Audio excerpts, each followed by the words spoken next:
आज हम लोग बात करने वाले हैं बीए पार्ट 1 हिस्ट्री ऑनर्स का चैप्टर 12।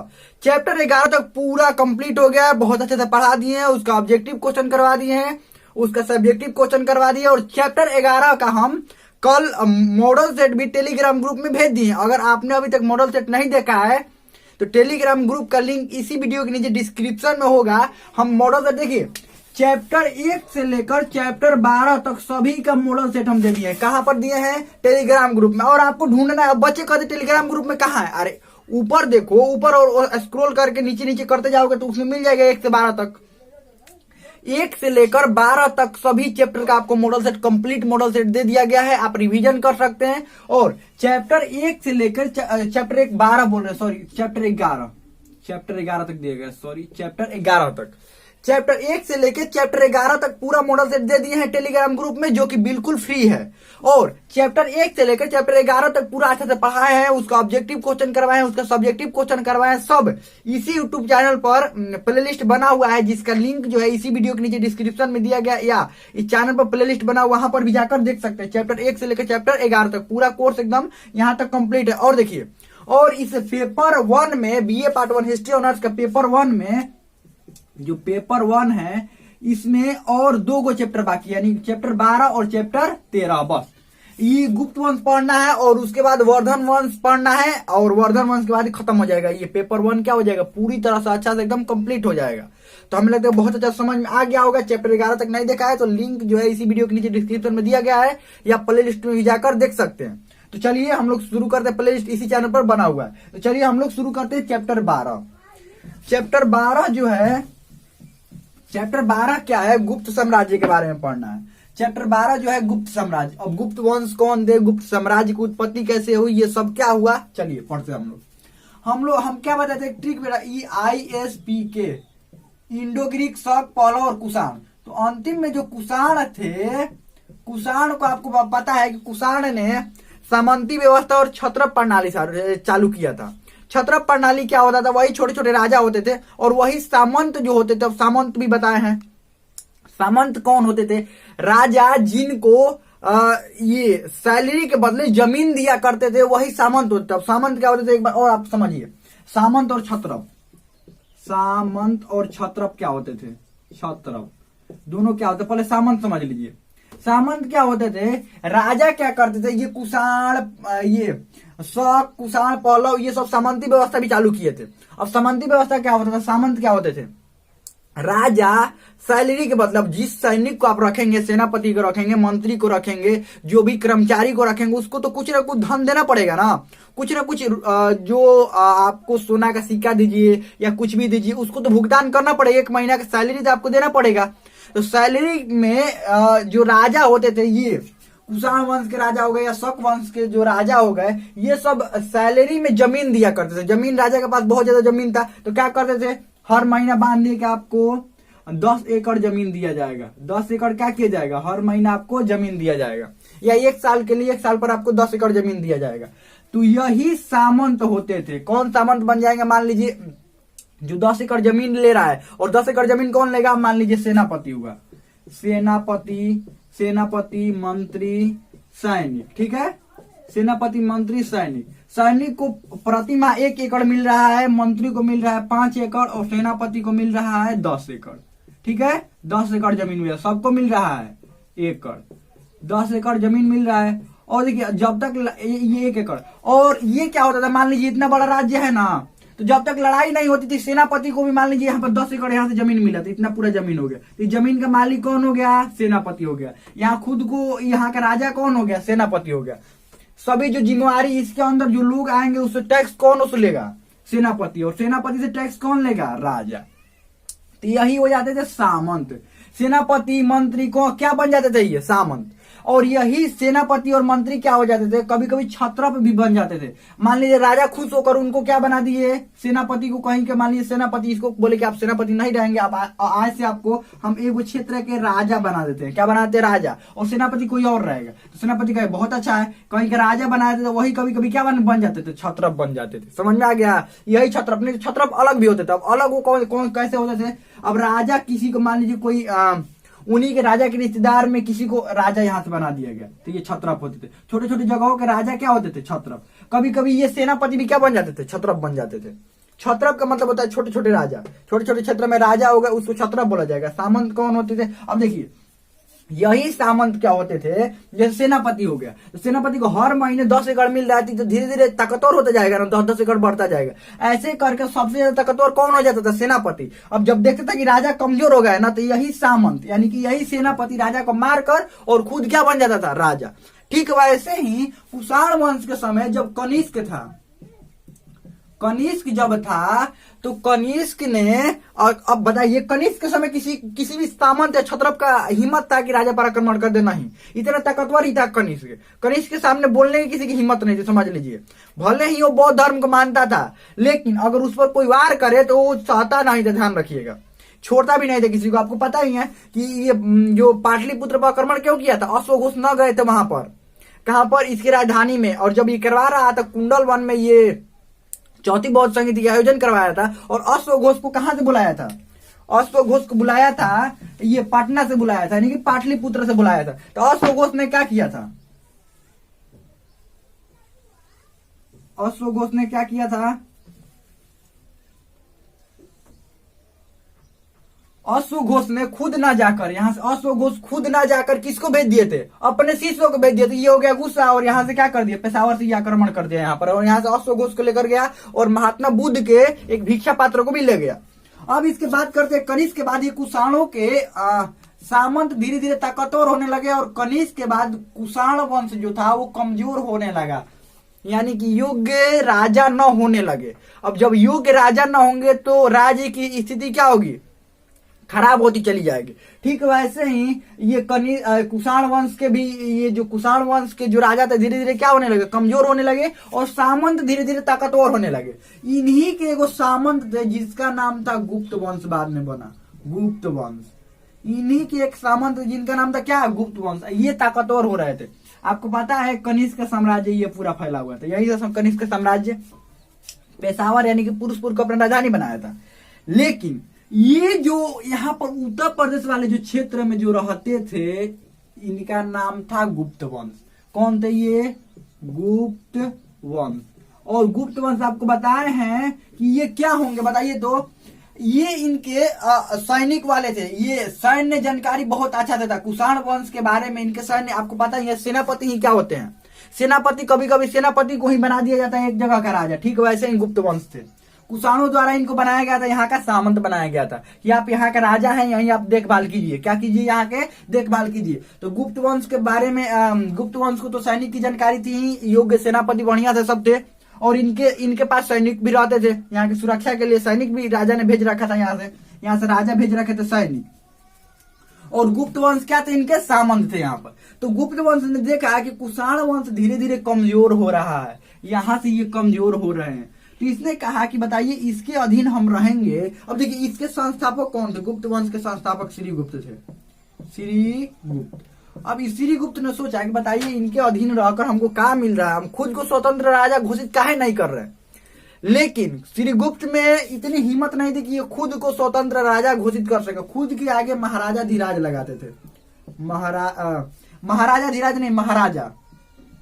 अब महाराजा आपको पता ही है किसकी उपाधि होती थी? महाराजा किसकी उपाधि होती थी? क्या बड़ा राजा की? नहीं, वो महाराजा धीराज लगाते थे। क्या लगाते थे? महाराजा धीराज या राजा धीराज वो लगाते थे। लेकिन इनकी उपाधि क्या थी? महाराजा। यानी कि श्रीगुप्त किसके सामंत थे? श्रीगुप्त जो थे वो कुषाणों के ही सामंत थे। लेकिन श्रीगुप्त ने क्या किया? खुद को एक राजा घोषित कर लिया। देखिए राजा तो इन्होंने ही घोषित किया था कि ठीक है आप एक जगह के राजा हो जाइए। तो कुषाण वंश ने इसने ज्यादा कुछ नहीं किया, कहा कि ठीक है हम राजा यहाँ के होंगे और ये हमारा क्षेत्र है। ये क्या है? हमारा क्षेत्र। तो बताइए आपको कोई जमीन दे दिया और आपको वहां का पूरा बना दिया कि आप ही सब यहाँ के हैं, तो बताइए आप चिल्ला चिल्ला के कहिए कि हमारा जमीन है, हमारा जमीन, तो क्या कोई दिक्कत है? जब आपको बनाया ही गया है और कहे हम यहीं के राजा हैं, राजा चिल्लाइए कतनो, कोई दिक्कत है नहीं। और ऐसे ही श्रीगुप्त क्या कर रहे थे, यहाँ पर चिल्ला रहे थे कि हम यहाँ के राजा हैं और ये हमारा जमीन है। तो इनको कोनो फर्क नहीं पड़ रहा था। अरे तुम कहो कुछ भी प्रचार को, इन लोगों का मतलब है यही जब बनाए ही है कि इसका देखभाल तुमको करना है। अब इधर उधर करोगे तब ना तुम पर कार्रवाई होगा, और कहोगे कि नहीं तुम्हारा हम अधीनता नहीं स्वीकार करते हैं या तुम्हारे अधीन हम नहीं रहेंगे तब ना दिक्कत होगा। ये तो इसका अधीन रह कर कह रहे हैं कि हाँ यहाँ का हम राजा है, ये हमारा क्षेत्र है। तो ज्यादा कुछ फर्क नहीं पड़ा। उसके बाद बना घटोत्कच। इसने क्या किया, इसके बाद श्रीगुप्त के बाद ये राजा बना। घटोत्कच ने क्या किया, इसने कहा ये हम यहाँ के राजा भी हैं, ये हमारा क्षेत्र भी है और बाहरी लोगों को यहाँ पर आने की अनुमति नहीं है। बाहरी मतलब इन राजाओं के आने की अनुमति नहीं है। तब भी राजा कुछ नहीं कर रहे हैं कि मतलब ये बहुत कमजोर हो चुके हैं। करेंगे क्या, बहुत कमजोर हो चुके हैं और ये सामंत टूटने लगे। अब यहीं से घटोत्कच के समय ये सारे सामंत क्या हुए, देखिए कि घटोत्कच और ये श्रीगुप्त इतना कुछ कर रहे हैं, यही सिर्फ नहीं ना सामंत होंगे, और छोटे छोटे यहाँ पर सामंत होंगे। अभी लोग अभी मन बढ़ने लगा, क्या होने लगा, मन बढ़ने लगा। ये सबका मन बढ़ने लगा यहाँ पर। ये जब अलग हो गए तो हम काहे नहीं अलग होंगे। इनके साथ ही गुप्त वंश के साथ ही, ये तो राजवंश था ना, राजतंत्र, गुप्त वंश के साथ ही 2-3 को और अलग अलग हुए थे। कौन अलग हुए थे, एक था इक्ष्वाकु,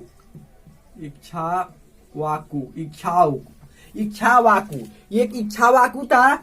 और ये गुप्त वंश के साथ ही और एक नाग था, नागवंश, ये भी अलग हो गया था। ये नागवंश, ये सब क्या थे, इसके कुषाण वंश के सामंत थे। जब देखे ना कि गुप्त वंश अलग हो गया, इसको कुछ हो नहीं रहा है, तो ये भी अलग हो गए, ये भी अलग हो गए। और 2-3 को और कौन कौन अलग हुए थे, राजतंत्र थे, इसमें राजा बन रहे थे। और एक लोक, ये क्या कहते हैं, गणतंत्र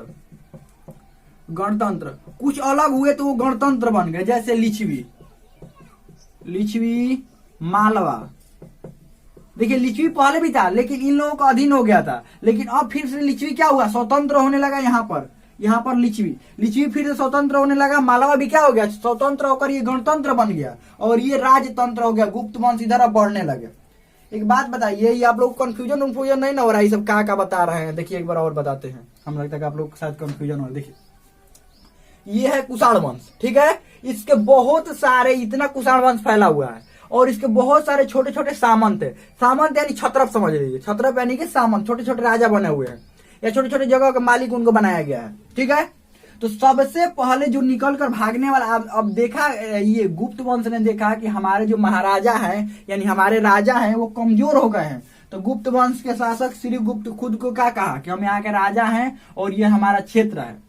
हम अभी नहीं कहा कि हम स्वतंत्र हैं, खुद को राजा घोषित कर लिया अपना क्षेत्र। घटोत्कच ने कहा यहाँ के बाहरी आने वाले जो यहाँ वाले राजा हैं इनका प्रतिबंध लगा देना है यहाँ पर। अब ये नहीं आएंगे, ये उनका क्षेत्र सफा है ही नहीं, कुछ नहीं है, हम स्वतंत्र है बस, यहाँ पर उनका वो क्षेत्र नहीं है। जब ये बात बाकी जब सामंत देखे तो कहे अरे इन लोगों को कुछ हो नहीं रहा तो हमें क्या होगा बताइए, इन लोगों को कुछ नहीं हो रहा तो हमको कोई कुछ कर लेगा क्या। समझिए एक जेल में कैदी बंद है, एक जेल में 10 गो कैदी बंद है, एगो कैदी उसमें से निकल कर भाग जाएगा, देखा कि कुछ कार्रवाई नहीं हो रहा है तो बाकी 9 भागेंगे कि ना भागेंगे, भाग जाएंगे ना। ठीक वैसे समझ लीजिए एक जेल है, ये आप उदाहरण के लिए बता रहे हैं, एक जेल है, इसमें से एगो निकला, कौन निकला, श्रीगुप्त। देखा बाकी ने देखा कोई कुछ कर ही नहीं रहा है तो ये सभी निकलने लगे। बहुत सारे और निकले थे जिनका नाम देखिए, अब नाम उन लोगों का क्यों नहीं आता है कि निकलने के बाद फिर नष्ट हो गए। फिर ये इसी के गुप्त वंश के शासन का अधीन सभी लोग आ गए, ज्यादा बड़े नहीं बन पाए। जो बड़े बनते हैं उन्हीं का नाम आता है, फालतू लोगों का इसमें जगह नहीं है, फालतू लोगों का नाम ही नहीं आता। तो ये सब भी निकल कर भागने लगे और खुद को क्या करने लगे, स्वतंत्र घोषित करने लगे। तो इसमें सब राजा बनते थे और ये 2-3 गो स्वतंत्र हुआ, लिच्छवी, मालवा, तो ये सब गणतंत्र थे, यानी चुनकर, ये अलग तो हो गए लेकिन ये कह रहे कि नहीं हम चुनकर राजा अपना घोषित करेंगे, ऐसे हम राजा नहीं बनाएंगे। समझ में आ गया। तो ये घटोत्कच तक कहानी पहुंचा था, कहां तक, श्रीगुप्त घटोत्कच तक कहानी पहुंचा था। इसने कहा कि बाहरी राजाओं का आने पर हम प्रतिबंध लगाते हैं, कोई भी बाहर वाला हमारे राज्य में नहीं आएगा, कोई कुछ नहीं करेगा, बस हमारे राज्य में किसी को नहीं आना। घटोत्कच की कहानी यहीं तक खत्म होती है। पहला राजा श्रीगुप्त, दूसरा राजा घटोत्कच और तीसरा जो राजा हुआ चंद्रगुप्त प्रथम। चंद्रगुप्त प्रथम ये मेन हीरो है इसमें का, चंद्रगुप्त प्रथम, ये समझ लीजिए हीरो है। 319 ईस्वी में ये बना कब, अब देखिए इन लोगों का डेट नहीं आता, इन लोगों का डेट, इसका डेट क्यों आता है, जैसे ही राजा बना सबसे पहले गुप्त संवत चलवाया, गुप्त संवत। देखिए अब गुप्त संवत का खास कोई महत्व इस समय नहीं है, जैसे शक संवत का महत्व है, विक्रम संवत का महत्व है, और ये ग्रेगोरियन कैलेंडर का महत्व है, बाकी और भी संवत का महत्व है। इसका कुछ नाम ही नहीं आता गुप्त संवत का, क्योंकि उसी समय उत्पन्न हुआ और उसी समय क्या हुआ, खत्म हो गया। तो ये गुप्त संवत इसने कब चलवाया, 319 ईस्वी में खुद का राज्याभिषेक करवाया, और उसी समय मतलब राजा बना, और उसी समय चंद्रगुप्त प्रथम ने क्या किया, 319 में गुप्त संवत चलवाया। और देखिए इसने क्या किया, कहा कि हम किसी के सामंत नहीं है, हमारे ऊपर कोई राजा नहीं है, हम एकदम स्वतंत्र है, और जिसकी जो मर्जी वो आकर करे, आकर हमसे युद्ध लड़ना है लड़ो, जो करना है करो। देखो ये दो को ज्यादा हिम्मत इन लोगों का नहीं बन पाया। तीसरा जब बना ना ये चंद्रगुप्त प्रथम, तो ये हीरो था मेन इसमें का, चिल्ला चिल्ला कर बोल रहा था कि आओ जिसको लड़ना है ना वो लड़ो हमसे। तो बाकी ये बहुत कमजोर हो चुके थे, नहीं लड़ने वाले थे, इसको पता था कि ये बहुत कमजोर है, तभी तो बोल रहा है इतना। देखिए सामने वाला अगर कोई दूसरा किसी को बोल रहा है तो पता है कि कमजोर है वो, इसको पता चल गया बढ़िया से कमजोर हो। आकर यहाँ से पेशावर से आकर बिहार में लड़ना कोई छोटी बात है क्या, बिहार और उत्तर प्रदेश वाले क्षेत्र में लड़ना। पहले सेने लाने में आधा ऐसे ही इन लोग का जो आधा इन लोग का ऐसे ही जो इनका धन है ऐसे ही खर्च हो जाएगा, क्योंकि बहुत कमजोर हो चुके थे। चंद्रगुप्त प्रथम ने खुद को स्वतंत्र घोषित किया, खुद को स्वतंत्र राजा घोषित किया, स्वतंत्र राजवंश घोषित किया, और कहा कि ये हमारा क्या है, साम्राज्य। यानी कि इसका वास्तविक संस्थापक इसको माना जाता है, चंद्रगुप्त प्रथम को वास्तविक संस्थापक यानी गुप्त वंश का वास्तविक संस्थापक किसको माना जाता है, चंद्रगुप्त प्रथम को। लेकिन संस्थापक आपसे पूछा जाए, सिर्फ पूछा जाए कि गुप्त वंश का संस्थापक कौन है, तो आप श्रीगुप्त बताएंगे, और जब वास्तविक लगा दिया जाए तो चंद्रगुप्त प्रथम बोलेंगे। ठीक है, चलिए और आगे बढ़ते हैं। इसने क्या किया, अब युद्ध करना शुरू किया, समझते हैं ना, मार झगड़ा करना शुरू किया। मार झगड़ा करना क्यों शुरू किया, क्योंकि इन लोगों के पास सैनिक ताकत की कमी नहीं थी, क्योंकि खुद इनके पूर्वज इसके जो थे वो सेनापति थे। खुद जो पूर्वज है ये सब सेना इसी के सेना में शामिल थे ना, सब कुषाण वंश की सेना में सब शामिल थे। तो सब बढ़िया से सैनिक सब कुछ सैनिक प्रतिभा इनमें थी, इनके पास सैनिक तो थे, इसने सैन्य व्यवस्था ठीक ठाक मजबूत किया और आसपास वाले क्षेत्रों पर आक्रमण करने लगा। लेकिन इसने 2-3 को नीति अपनाई। किस चीज की नीति अपनाई, देखिए राजा कोई भी अगर साम्राज्य विस्तार करता है ना, कभी भी इतिहास में देख लीजिएगा तो 3 को नीति जरूर अपनाता है। पहला दोस्ती वाला, दोस्ती कर लेगा बगल वाले राज्य से, नहीं तो वैवाहिक संबंध दूसरा, और जब इन दोनों से नहीं काम चलने वाला तो लड़ाई करने वाला तीसरा ऑप्शन बच ही रहा है। कोई भी राजा का साम्राज्य विस्तार तभी हो पाता है जब ये 3 कार्य होते हैं।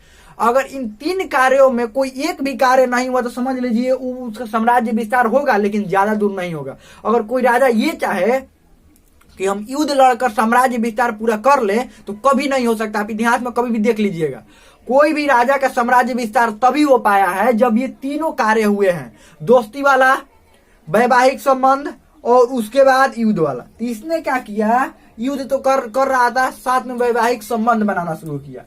यहाँ के ये देखिए अब इसका शासन कहाँ था, ये उत्तर प्रदेश वाले क्षेत्र में, उत्तर प्रदेश इलाहाबाद क्षेत्र और बिहार के कुछ हिस्सों में। अब इसने शादी किया लिच्छवी के राजकुमारी, लिच्छवी यानी वैशाली वाला क्षेत्र, आप जानते हैं ना, वैशाली बिहार में पटना के पास वैशाली जानते हैं ना, बिहार में पटना के पास वैशाली है, उसी को क्षेत्र को वही लिच्छवी वाला क्षेत्र है।